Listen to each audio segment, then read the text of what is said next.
Ребят, всем привет, с вами Норильский, канал Автовоевода. Сегодня я хотел бы поговорить о диагностике именно прибором Launch, о кодировках, адаптациях. И на примере моей машинки Шкоды Фабия. И после того, как вышло видео, как я активировал Launch свой, ко мне посыпалась куча вопросов.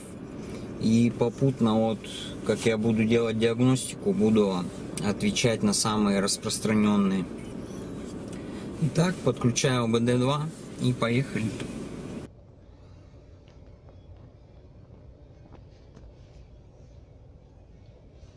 Итак, прибор Launch. У меня Launch Golo. И мне многие пишут, что Launch Golo это урезанный вариант. А многие думают, что компания Launch выпустила несколько там адаптеров разных, и которые, допустим, урезанные, они в этой программке, в которой я сейчас нахожусь, они работают в урезанном, в каком-то скудном интерфейсе. Но это не так, потому что, да, компания Launch так хотела, например, для EasyDiag, она делала свою программку EasyDiag, в которой Launch желтенький мог какими-то скудными пользоваться функциями. А Launch Golo у меня, он был создан вообще для того, чтобы происходила удаленная диагностика. Например, я купил этот Launch, должен был зарегистрировать его в программке в определенной, Golo Kerker она называется. И, допустим, где-то еду, сломался, звоню в мастерскую, в которой я якобы обслуживаюсь, и диагност, у которого профессиональная программка, у него есть тут вкладка Golo, и он меня находит и через интернет начинает диагностировать мою машину. То есть Launch работает по тем же протоколам, выдает те же функции, но я сижу как посредник в машине, допустим, да, и там мастер диагностирует мою машину. Но нахрена это нужно, если Launch может и EasyDiag, и Golo Kerker может работать и как самостоятельный адаптер полноценный. Просто их нельзя в официальной программе зарегистрировать, так как по серийнику не пройдут они регистрацию. А на сайте Diagzone, например, или отломанный какой-то софт легко. Если вы видите такой интерфейс красненький с такими марками красивенькими, значит, у вас адаптер уже подружен с этой программкой, и он будет работать как Pro-версия. Да, компания Launch не хотела, чтобы все адаптеры работали как Pro-версия. Но у нас в России как минимум, наверное, 80% пользуются именно отломанным софтом. Даже эти красные адаптеры знаменитые, они и пользуются ломаным софтом, потому что это намного дешевле, а функции те же самые.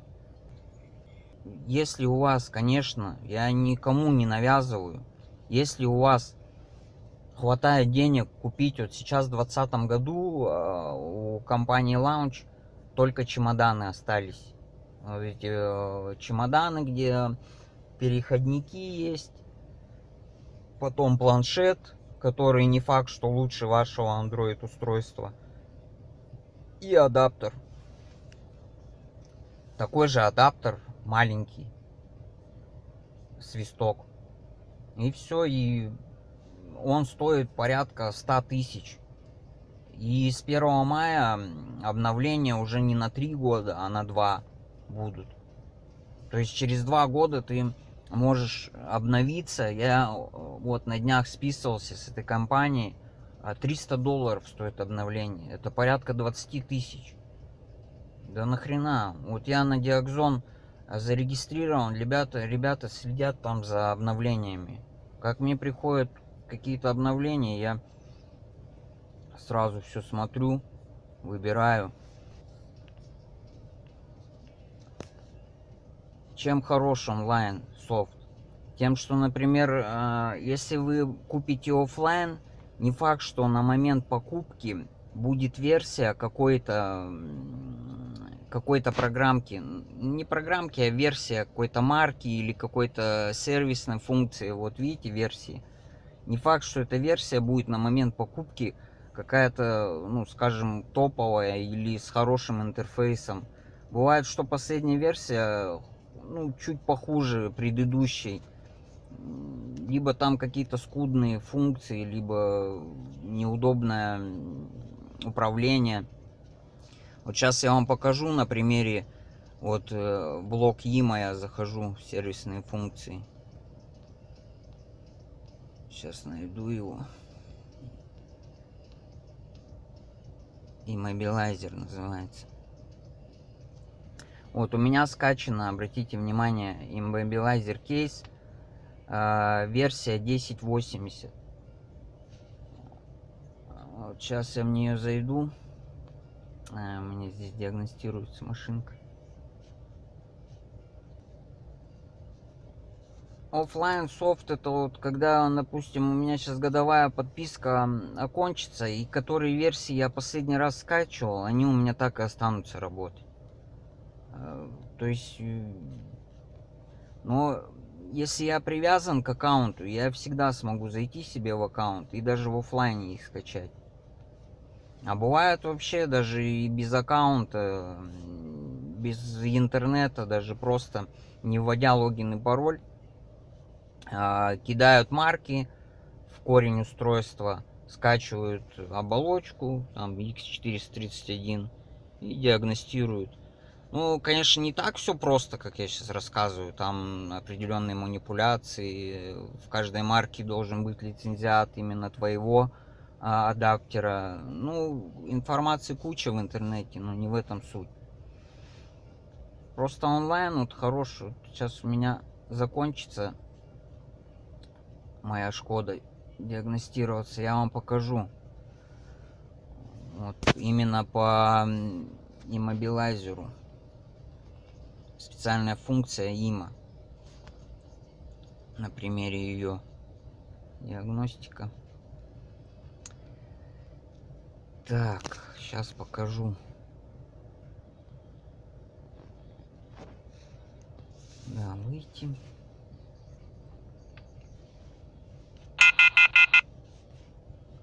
Вот функции сбросов. Вот има. Обратите внимание, версия 1080.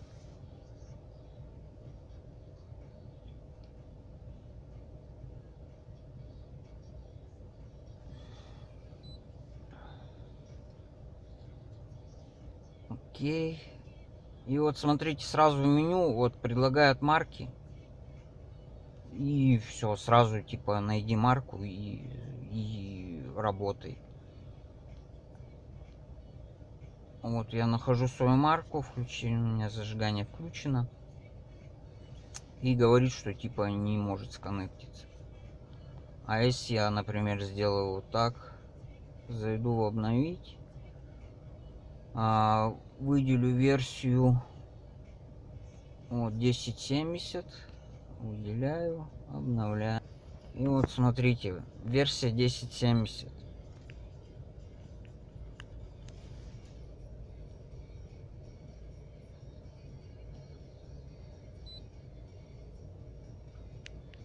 Окей.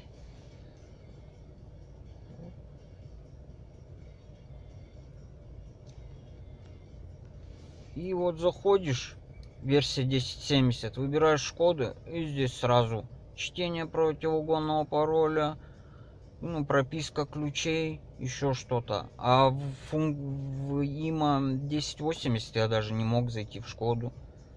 То есть, если бы я в оффлайне купил 1080, я бы уже никогда не смог зайти в этот блок има, функцию вот в эту. А вот в 1070 я, видите, откатил, и теперь могу пользоваться. Раньше это нужно было подключать, вот, допустим, баговский Scan Commander вычитывать пароль, а потом через Васю диагноста прописывать ключи. А сейчас вот можно одним лаунчем вычитать пароль, потом зайти в блок, в 17 блок на Шкоде и прописать ключи. Но не все машинки поддерживают. Если у вас не вычитываются какие-то пароли, это не значит, что прибор не может что-то. Просто ваша машинка что-то не поддерживает. Может, год староват или блоки не выходят. Вот у меня блок Siemens на двигателе, он неохотно выдает пароли. А вот говорят, блоки Bosch, они прям вообще идут навстречу, как говорится. И вот вычитал пин-код приборки, захожу в 17 блок комбинации приборов.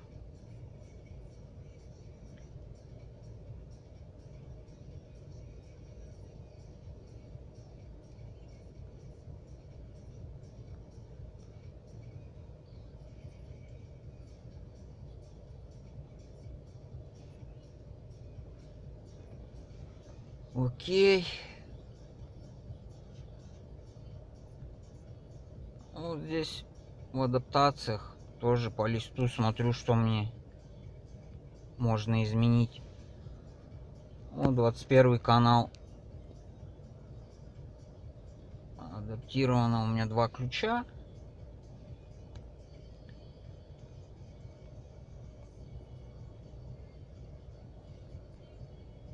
Мили. Вот одометр.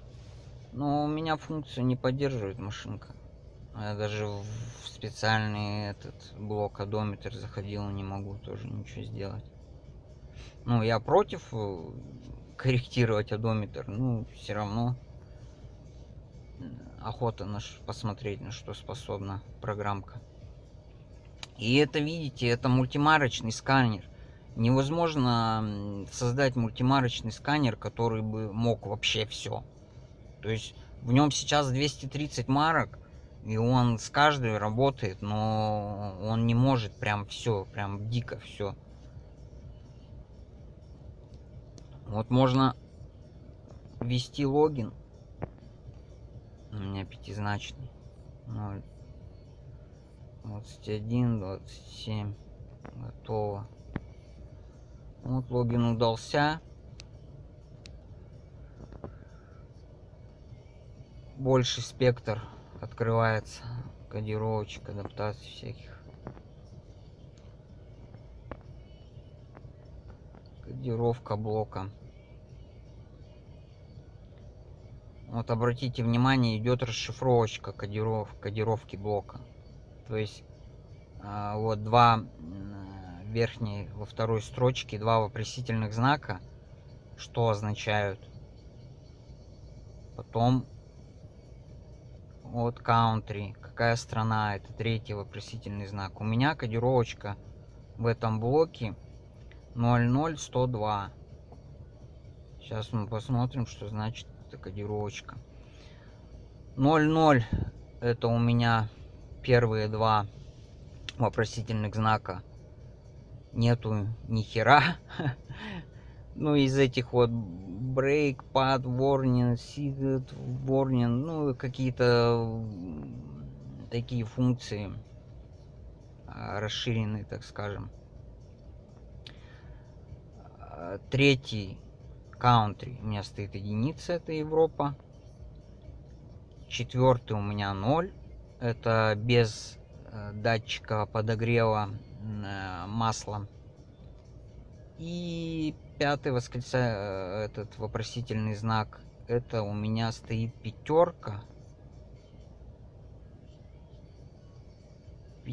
или 2, 105. Какая у меня кодировочка-то?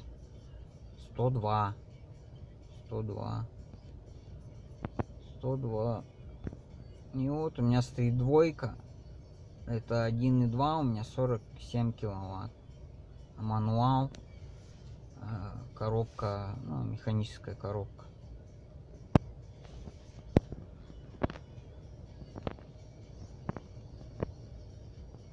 Самые, конечно, интересные системы — это вот блок управления бортовой сетью, 9 блок. И, допустим, 17-й. Вот блок комфорта еще есть. Но у меня его нету. Ну, повторюсь, что у меня деревянненькая машинка. Вот. Допустим, заходим в блок и сразу в адаптации. И читаем лист адаптаций. И вот здесь вот все, что можно сделать именно в этой машинке. Все адаптации. Вот у меня очень мало. Вот 4-я группа. Это обогреватель заднего стекла. У меня стоит номер адаптации 254. Это когда вообще не отключаемая прогрев идет. То есть я только с кнопки могу отключить. Но ее можно изменить. Вот делаем тест. И вводим число. Здесь можно ввести число, например, хочешь 20 минут. Умножаешь на... Переводишь секунды, это 1200 секунд. И делишь на 40, получается 30. И вот чтобы у тебя 20 минут было, нужно 30 ввести. Я не знаю, для чего это сделано, конечно. Херня какая-то. Это вот комфортные указатели поворотников. Вот у меня 4 стоит. То есть при плавном нажатии на рычаг переключения поворотов не до конца он моргнет 4 раза. Можно менять 5, там 3 ставить. Ну 5 много, а 3 мало. Я вот 4 выбрал. Это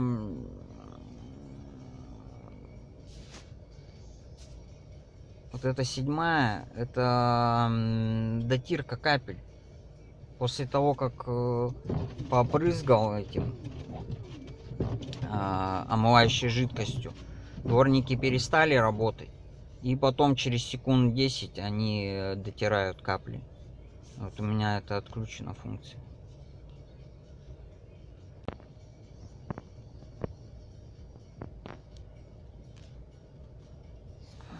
Еще вот можно 19-й блок.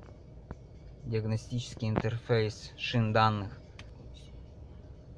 Гидроусилитель у руля можно вот отключить. Или подушку. Вот адаптация.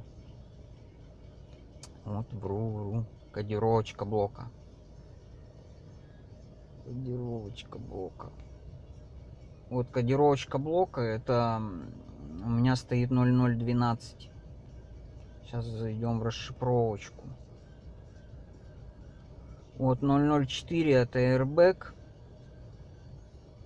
И 008 это этот гидроусилитель. Электрогидроусилитель.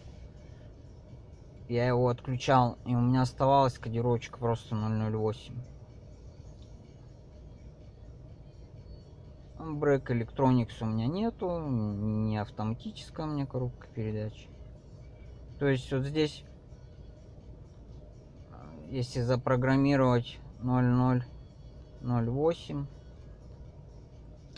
то у тебя отключится электроусилитель блок. Но эта кодировочка почему-то проходит не так гладко. Вот я, например, первый раз, когда отключал, у меня сразу отключился, а потом отключал, пробовал, у меня ничего не отключилось. Ну, говорят, надо скинуть клемму аккумулятора и потом опять попробовать отключить. Так, что еще-то? Вот есть еще функции. Вот это вот. Здесь рассказано, как что. Вот, например, электроника, электронное управление, 9 блок. Здесь логин можно посмотреть. Логин 21343. Адаптации. Ну,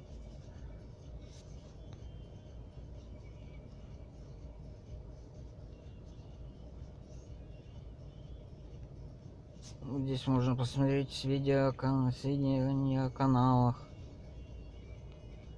какие адаптации здесь возможно у меня. Вот, как в блоке управления двигателем канал 00 это сброс полученных значений. Если что-то накосячили, можно прописать в первом в нулевом канале нули, и все будет сброшено. Регулировка скорости холостого хода, ограничение момента, калибровка груза, число оборотов холостого хода.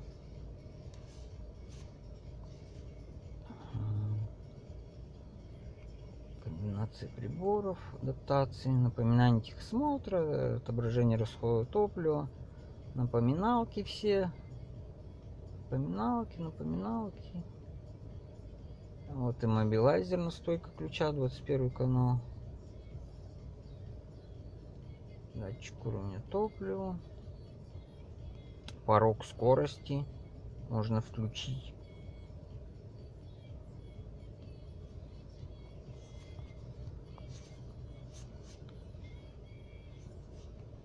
Усилитель рулевого управления.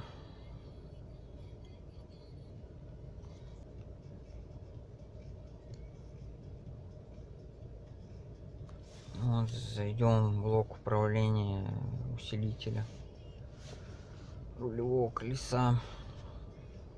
Вот можно посмотреть поток данных. Так, все, что есть, выделим. Читаем.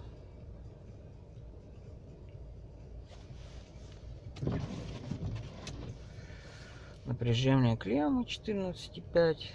Напряжение мотора 3,3. Температура блока 9 градусов. Насос включен.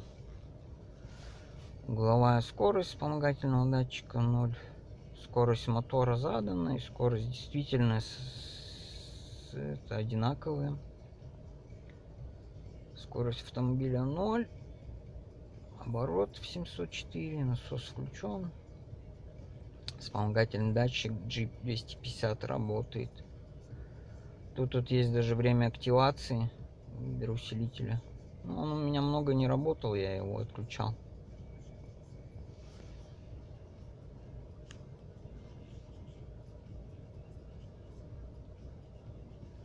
Так, что еще интересного есть? Вот электрический отопитель. У меня вот кодов неисправности там 4. Я не знаю, почему он пишет, что неисправен блок управления, и не прошли адаптации, подача управляющий сигнал на компрессор. Но это да, у меня компрессор не работает, потому что я вместо него ставил гидрач. Не знаю, почему вот эти ошибки, но у меня все работает. И печка, и регулируется, и холодные, и горячие. Может, просто какие-то углы, до каких-то углов не доходит. Если посмотреть.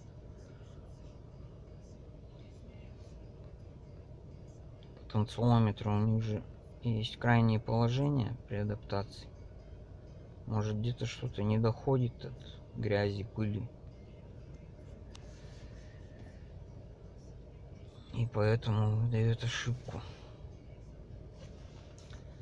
Клемма 4. Вот положение 5-10. Воздуходувка свежего воздуха. Вентилятор охлаждающей жидкости выключен. Компрессор 0 бар. Отключение компрессора. Температура испарителя показывает. Температура на выходе пола 65 градусов. На центральном выходе 62 градуса. Температура панели кондиционера 20 градусов. Теплообменник выключен. Вот потенциометры. Фактическая 222, а заданная 221. Походу, вот из-за этого ошибка. заслонка не дозакрылась. Походу где-то грязь или что.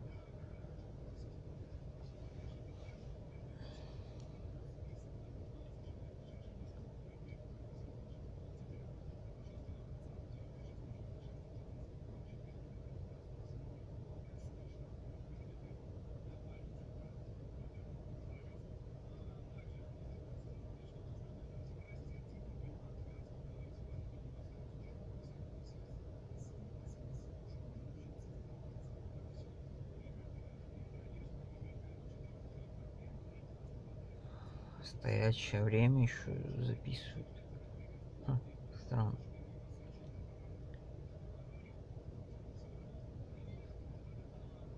Дополнительный нагреватель включен, но у меня его вовсе нет. Датчик температуры наружного воздуха -8. Охлаждайка 75.